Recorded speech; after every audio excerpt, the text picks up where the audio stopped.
di YouTube, viral di Instagram. Habib Lutfi dan saya kemarin acara di Jawa Timur di Sidoarjo, masya Allah. Ini saya ditontonkan sholawat sa'duna fid dunya, nemburi kono malah joget-jogetan lanang wedok, dianggap nonton via Valen. Iya. Ini lagi viral ini. Yang kena getahnya siapa? Iki loh pengajian Az-Zahir model kayak gini. Iki loh nih Az-Zahir pengajiannya kayak gini. Padahal yang joget-joget atributnya bukan Az-Zahir. Contoh lagi, jangan sampai kita menodai kesucian maulid dengan hal-hal yang nggak pantas. Contoh, kadang-kadang mohon maaf, ada yang berlebihan, niatnya bagus, sholawatan, tapi udah kayak dangdutan, saudara. Sholawatan, nadanya udah kayak dangdut, pukulannya udah kayak dangdut, akhirnya joget-joget, laki perempuan udah kayak dangdut. Ada nggak yang model begitu sekarang? Ada apa kagak? Kalau sekedar gerakan-gerakan tubuh karena refleks asyik, itu wajar. Itu namanya respon. Atau ada raqs sufi. Ada seperti sebagian thariqah, ya kalau baca qasidah seperti Allah hayy, Allah hayy, Allah hayy. Itu dibahas oleh Imam Ibnu Hajar Al-Haytami. Itu lain. Itu gerakan zikir. Tapi kalau jogetnya berkelewatan, nadanya masya Allah, udah dangdut koplo. Kadang-kadang hadro ada yang koplo. Ada nggak hadro koplo? Ada. Hati-hati. Nah kalau Bahja insya Allah nggak ada pukulannya koplo. Saya perhatiin hadro al-Bahja bagus. Pukulannya nggak ada yang mengarah-ngarah ke koplo. Tapi kadang-kadang di sebagian tempat ada hadro nggak ke koplo. Akhirnya sampai apa? Bukan cuma laki, yang perempuannya ikut joget, saudara. Habib Syekh kadang-kadang marah tuh. Anda pernah berapa kali lihat Habib Syekh video? Beliau pertengahan qasidah lagi asyik, orang di belakang ada yang diri joget-joget. Joget-joget. Marah Habib Syekh, itu belakang jangan joget-joget. Ini bukan dangdutan, ini sholawatan. Itu tegas tuh beliau. Beliau menjaga kesucian daripada sholawat kepada baginda Nabi besar Muhammad Sallallahu Alaihi Wasallam. Anda suka tegur. Ada di beberapa daerah yang kalau Anda habis ceramah, Anda biasa nutup sholawat dengan ceramah Anda. Kenapa Anda nutup sholawat? Karena Anda nggak yakin. Anda yang hati Anda kotor, nggak penuh dengan ria. Wallahu a'lam. Diterima apa enggak sama Allah ceramah Anda? Mungkin ceramah Anda sebaliknya, na'udzubillah, jadi hujjah yang akan nuntut Anda di hari kiamat karena Anda nggak bisa ngamalinnya. Anda nggak tahu ceramah Anda bisa bermanfaat atau enggak. Tapi seenggak-enggaknya Anda pengen ninggalin manfaat dengan sholawat kepada baginda Nabi Muhammad SAW. Itu sebabnya Anda setiap akhir ceramah sholawat. Anu sholawatan. Karena Anda yakin yang namanya sholawat nggak akan ditolak. Ulama menjelaskan itu. Ada riwayat-riwayat yang menjelaskan itu. Gak akan ditolak karena menghormati baginda Nabi besar Muhammad SAW. Maka minimal Anda berharap kalau ceramah Allah belum terima, maka minimal Anda berharap sholawatannya Allah terima, dan Anda berharap berkatnya sholawat kepada Rasulullah, Allah jadikan ceramahnya ceramah yang bermanfaat. Itu rahasianya nih, Anda buka nih sekarang di Al-Bahjah nih. Kenapa Anda selalu tutup dengan sholawat? Di samping supaya ngajak umat supaya bersolawat, karena pahala sholawat besar. Di samping kita isinya munajat, sholawat badar kan tawassul dengan ahlul badar supaya Allah selamatkan ini umat. Kemudian sholawat asygil supaya orang-orang dolim dibikin sibuk sama orang dolim, kita biar nggak ikut-ikutan, biar kita selamat. Sholawat nariyah supaya hajat-hajat kita dikabul berkat Nabi Muhammad SAW, dan seterusnya. Kita sholawatan di akhir. Kadang-kadang Anda kalau lagi di daerah-daerah tertentu, begitu ceramah di akhir sholawatan, begitu ada sholawatan ada yang joget di belakang, saudara. Kita tegur, Anda berhenti kadang.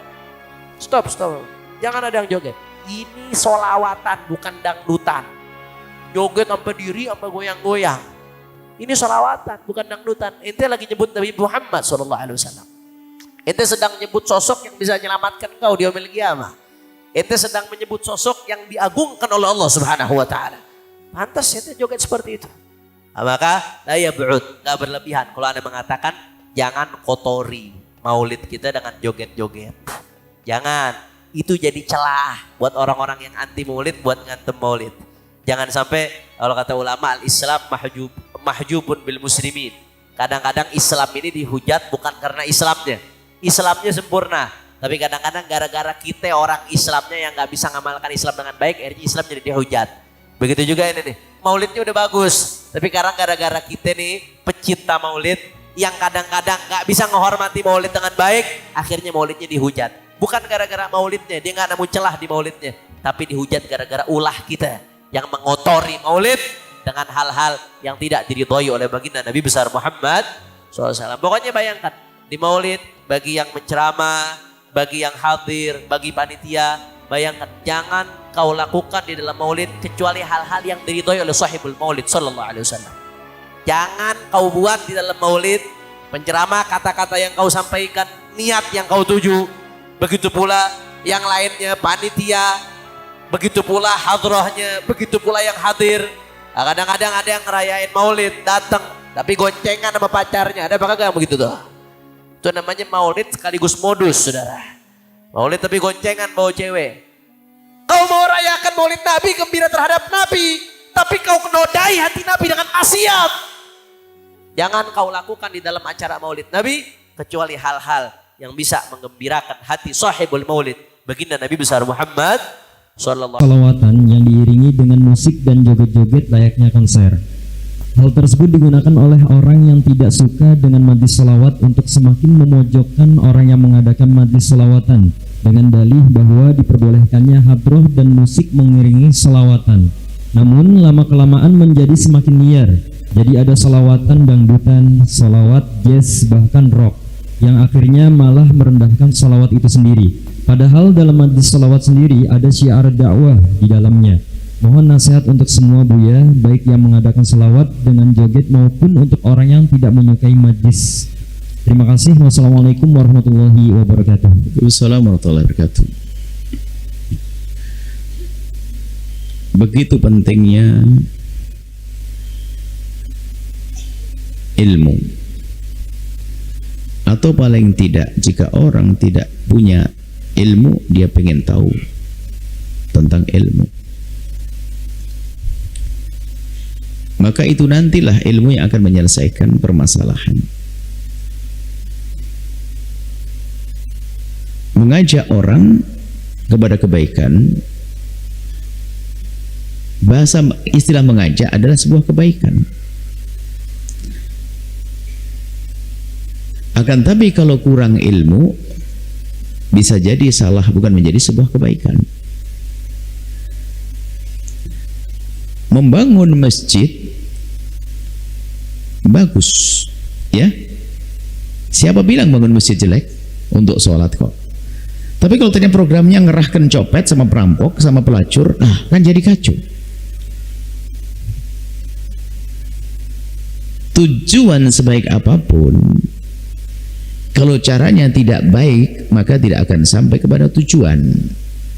Kalau para ahli tarbiyah mengatakan seperti orang berwudu untuk sholat tapi pakai air kencing, mana mungkin bisa suci. Kami tidak menilai tentang ABC-nya tentang sebuah amalan, akan tapi ketahuilah, sholawat adalah Anda hadirkan untuk mendekatkan seorang hamba kepada baginda Nabi Shallallahu Alaihi Wasallam. Maka hantarkanlah dengan cara yang menjadikan orang terkagum dengan Nabi, bukan terkagum dengan selain Nabi. Maka jika sesuatu yang baik disertai dengan sesuatu yang menjadikan orang lupa dengan Nabi, malahan berarti keluar dari tujuan dong. Maka kami himbau kepada siapapun yang punya program-program kebaikan, semuanya hendaknya segera ngoreksi diri. Jangan-jangan apa yang telah dia lakukan itu bukan malah mendekatkan orang kepada Nabi, atau bahkan tadi ditanyakan sang penanya lebih cerdas, bisa jadi menjadi mengejek Nabi. Misalnya sholawat Nabi yang diiringi dengan sesuatu yang bertentangan dengan pendidikan Nabi, kan aneh, kan aneh. Kalau urusan menarik orang itu adalah kelebihan Anda. Apakah semua yang mempunyai daya tarik harus menjadikan orang senyum, tertawa? Apakah harus seperti itu? Siapa bilang yang bisa menarik orang adalah yang bisa bikin orang tertawa saja? Tidak. Film horor itu disudahi sama orang. Padahal nggak senyum ya, film horor. Sudah tahu film horor menakutkan, masih ditonton ya. Jadi adapun senang orang atau tidak, kira kelehan Anda dalam mengemas apa yang Anda sodorkan. Seperti itu. Maka kami tidak merendahkan ijtihadnya sebagian ustadz yang ingin membawa orang kepada sholat Nabi dengan bermacam-macam cara. Cuman kami menghimbau, ayo, harus kita berusaha. Kalau memang Anda sudah mulai jauh, kembali ke jalan yang lebih baik. Kalau mungkin cara Anda sudah, pokoknya ini, Anda jangan menjadi orang yang tidak mau dikritik. Tidak mau dikritik, jangan berhujah dah. Kalau dikritik, alhamdulillah ada orang mengingatkan saya. Sebab itu adalah tanda bahwasanya Anda orang bisa maju, punya ketawaduan. Siapapun, ayo mendekatkan diri kepada baginda, mendekatkan diri orang kepada baginda Nabi dengan cara yang semakin baik. Ini tugas semuanya. Sehingga ada orang tujuannya sih baik, niatnya baik, bukan karena keterbatasan wawasannya, ya nggak bisa disalahkan dong.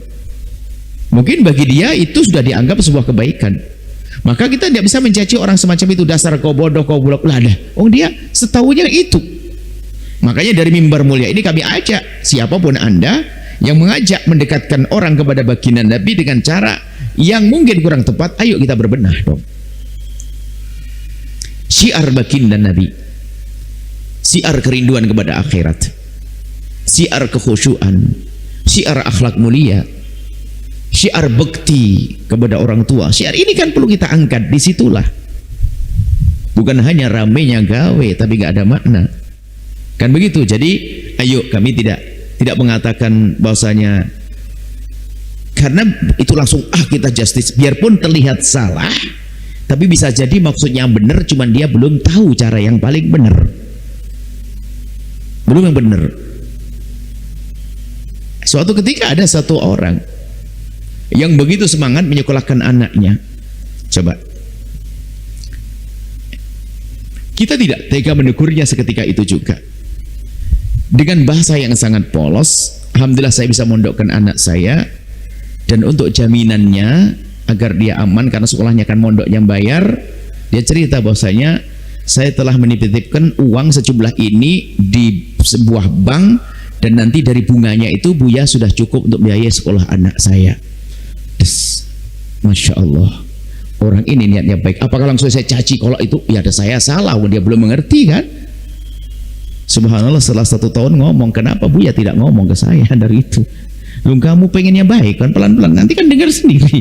Dia kan niat baik maksudnya, cuman dia belum sampai ilmunya. Kalau belum sampai, apakah harus kita caci maki? Kita menghindari sampai ini nyata, ini ada ini. Bahkan waktu bercerita pun dia adalah dengan penuh kebanggaan karena sudah bisa mondokkan anaknya. Apakah langsung kita caci, kita patahkan hatinya? Lu siapa saya ini? Kok matahkan? Nabi lihat orang melakukan kesalahan hanya ngomong jangan diulang gitu tok.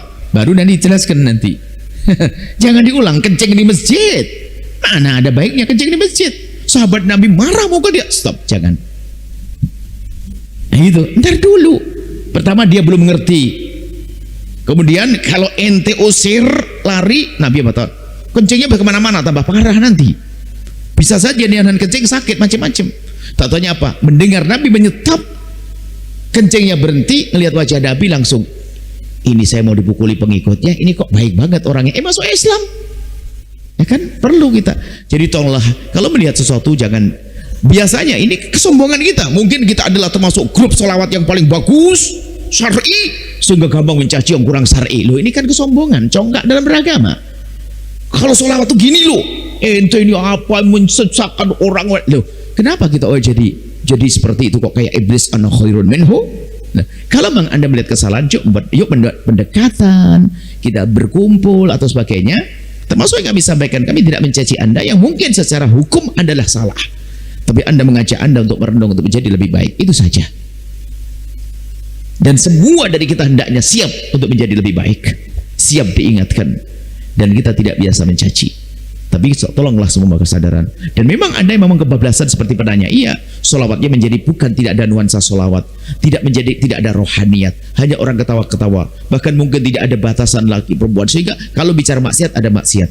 Cuman apakah yang mengadakannya niat untuk menghadirkan maksiat? Belum tentu. Kalau memang dia menghadirkan maksiat, ya dia dosa. Cuman mungkin dia adalah orang yang belum mengerti tentang rambu-rambu dan sebagainya, sehingga dia melakukan yang demikian itu. Sehingga ayo, himbauan kami adalah sederhana, semuanya membuat perubahan lebih baik, siap untuk diingatkan, dan jangan Anda gampang emosi kalau diingatkan. Kemudian yang sudah merasa baik, awas, pandang orang lain tidak dengan kecongkaan, tapi